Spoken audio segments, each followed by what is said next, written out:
Hi, this is Nancy from Bayer's Pampered Stamper, and I would like to talk to you today about Sizzix Sculpting Foam. Melissa painted a notice in the last newsletter that they were in. They come in 4 sets of colors, springtime and blossoms. You can see the color tones. You get 5 sheets, one of each color, and each sheet's 12 by 12. It's a nice size sheet. The other 2 colors are Banquet, no, maybe Bouquet, and Sunset Garden. And I'm going to be using this one today for the flowers that I've done. So what you need is dies to cut your flowers, and for your leaves. You need a hot glue gun and a heat gun, and either tweezers or a bamboo stick, skewer, or a pokey of some kind. The 2 dies for leaves that I used. This is the one we used in class. I really liked it a lot. It comes in 3 sizes. I've only used the large and medium, and I've not used this at all because we'll be putting stamens in our dimensional flowers. And Sizzix also had this larger leaf that I liked, and I'll be using that in the demo today. So these are some things that you probably have sets of flower or leaves at home, or flowers that come with leaves. So it kind of gives you some ideas. I've made some flowers in advance. This is one of them, the Sizzix, this particular style. These are a little harder to work with because they're small. So this is one that I made. Put the stamens in. You can see it's tinier. And here's another one. The same die, same process, 2 different looking flowers. I thought I would try making some of these little Altoid boxes and put a little scene inside, decorative paper on top, and maybe put a little flower in part of my decorative paper theme. So this is one die that Melissa has that you could be using to do your flower petals. Once again, it's the leaves from those 2 sets that I showed you. Here's another die that is possible. I've cut the box apart and put it in a little envelope, but it's a much larger flower than the others.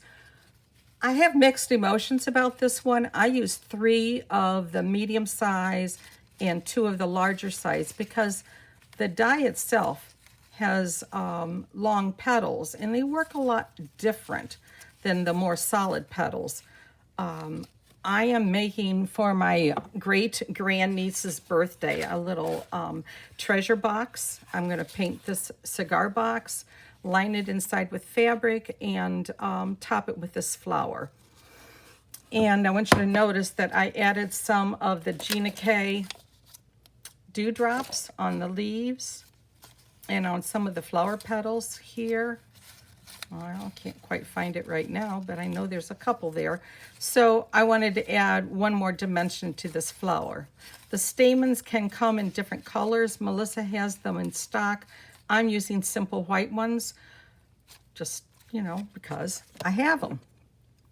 So this one, I wouldn't say is a beginner's flower with these foams, but it is really fun to do. And sometimes you might want a bigger flower than some of these other dies. This is another one that Melissa has in stock. It comes with 7 dies, so you get a variety of sizes, and it comes with some leaves. What I like about the leaves on this one, here's the flower. This one I tried to make look like a violet, and this is another one. This one had white paper and yellow paper, and these are 2 done in just white paper. But if you look at the leaves, there's a dimensional on the die. So you have a different vision. This one I used a marker on and did the veins that they show you. I'm going to end up using these. I have one more of these that I'm going to put together and a couple more leaves, and I'm going to make a man's Easter basket with it. I better hurry, hadn't I? Well, I need it for tomorrow. But those are the flowers that'll come with this die. Or you could make with that die. The one I'm going to demo today, sorry about that phone call, I didn't think to put my phone off, is, let me find, oh, right here, this die right here. It has some really nice pieces to it, and, oh, sorry about that. Can't talk now. Okay, that was Jenny Hooter calling from Florida, probably giving me an update of what's going on in Florida. So this is the one that we did in class, and these are the flowers I'm going to do.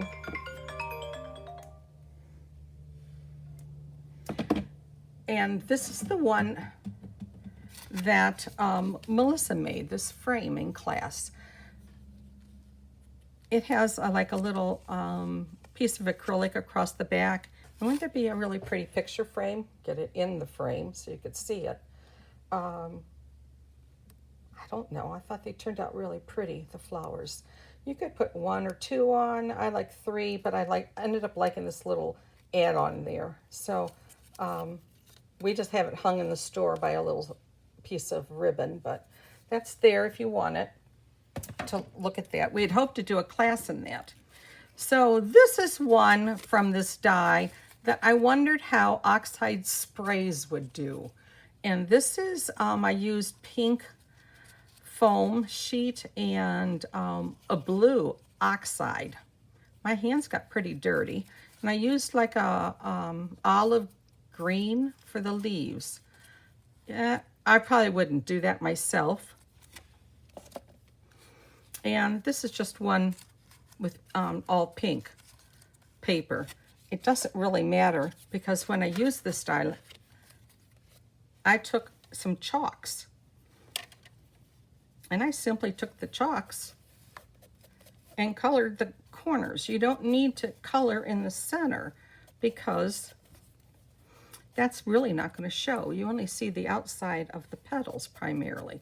So that's what, you know, I did, just a rough coat of color on it.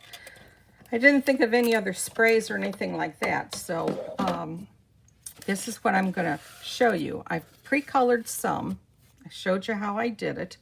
You need some holes in the center for the stamens to come through. And I have this punch that I've been using because it has a kind of a rectangle shape. And it's really easy to get the base through. But sometimes some of these smaller ones are a little too small. I'm going to take a chance that this will work because I don't always aim real good on how I punch. Okay. And I already did the leaves, but what I did with the leaves, I put them through an embossing folder, the Swiss dot, and then I colored the leaves with chalk, of course, because that's the easiest. So I'm going to make the leaves first because I think that they're easy, they're fun. Get some stuff out of the way. I have my glue gun plugged in because I'm going to need to use the glue. I have my heat gun. I have a pair of scissors in case I need it. So I'm all set to go. Everything's prepared. I like to get everything ready before I start making them. So I prepped quite a few of them ahead of time. So it's going to start curling. That's a good thing because it's telling you it's heated well. So you can just start scrunching it up. If you don't like the way the leaf looks, do it again. It doesn't really matter. In class, we held the leaves in a pair of tweezers and heat gun on top. I decided I'm not coordinated enough, so I'm working on a mat. Somehow, using the heat gun and the tweezers just don't work together at the same time.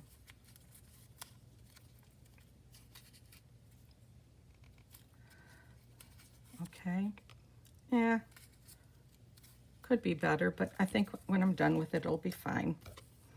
And I did a very light color chalk on this one. Color of the chalk kind of deepens as this is heated.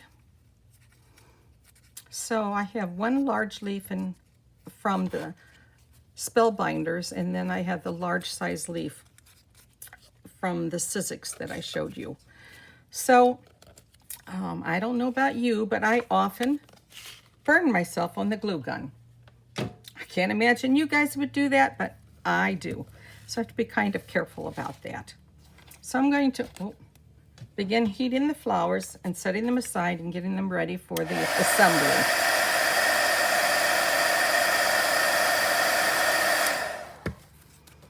When I took this class at Creative Vision in Phoenix this year, they had us really scrunch these up. Sometimes I do in the smaller ones, but not necessarily in the larger ones quite so much. So I've got this one scrunched, so it looks like maybe a flower starting to open.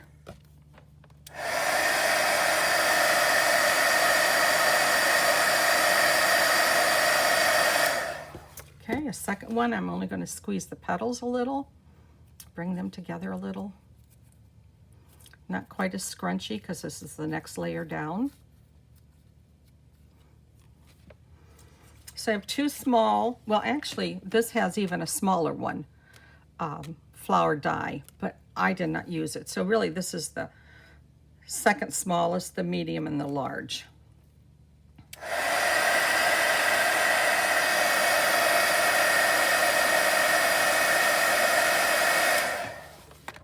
Okay, nice and warm, not hot. I mean, it's not burny hot like glue guns can be. Okay, you can scrunch them up more or less. It's up to you. I don't like them kind of bent over like that, so there. And I'll do the big one. You know, it might have been fun this time to do a double big one, but I didn't.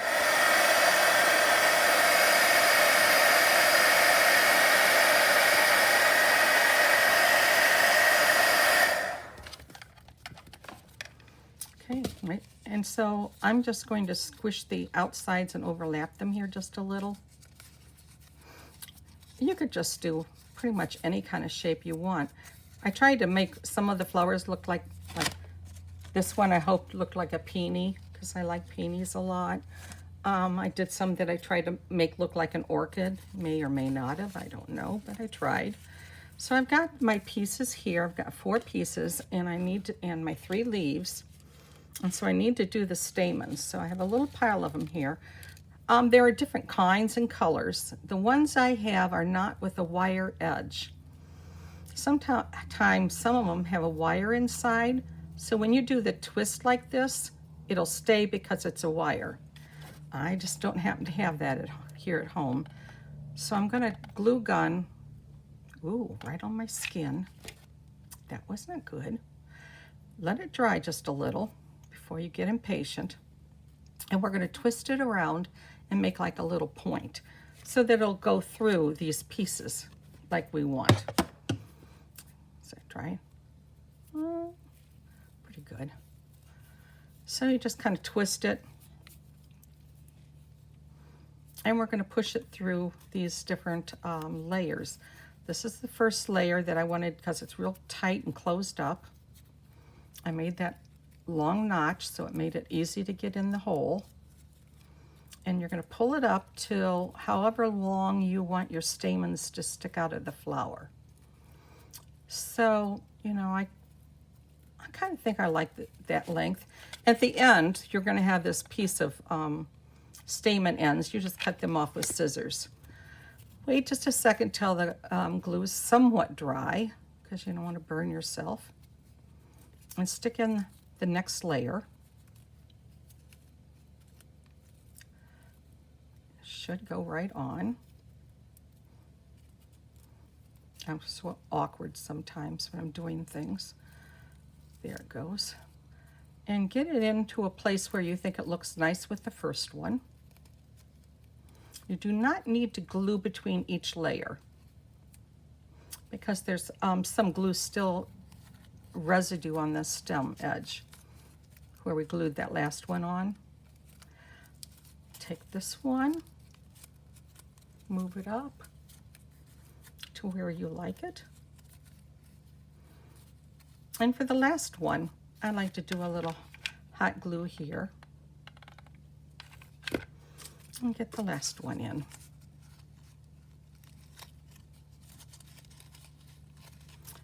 Just work that center up through here.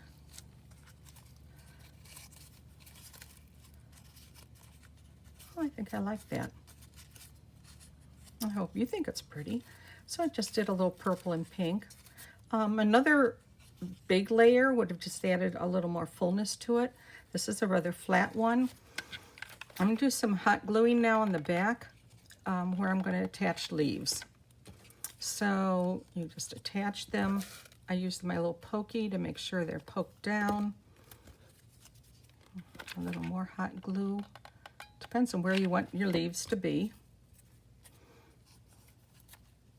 I want those two kind of close together.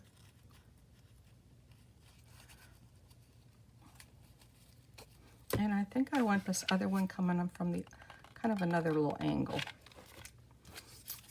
If I looked at the front, then I could see how it might look like, but what do you think? It does have to dry yet. It's not, you know, that hot glue has to dry. So, you know, you have a nice flower. It doesn't take long to do. Dies you probably have at home. Stamens come in a little twisty package that, you know, falls apart really quick if you're not careful. So that's how to use the Sculpting Foam. I hope you try it at home. If you remember when I did the acrylic paint demo, this is one of the last things I did. I sprayed acrylic paint onto a canvas, and I didn't have any idea what I'd be doing with this. I think I'm going to be making some flowers for this, not necessarily this color, but I think I might arrange 3 flowers on this canvas because it would be a good use for this canvas. So I hope you enjoyed the demo, and I look forward to doing another one in the future. Have a nice day.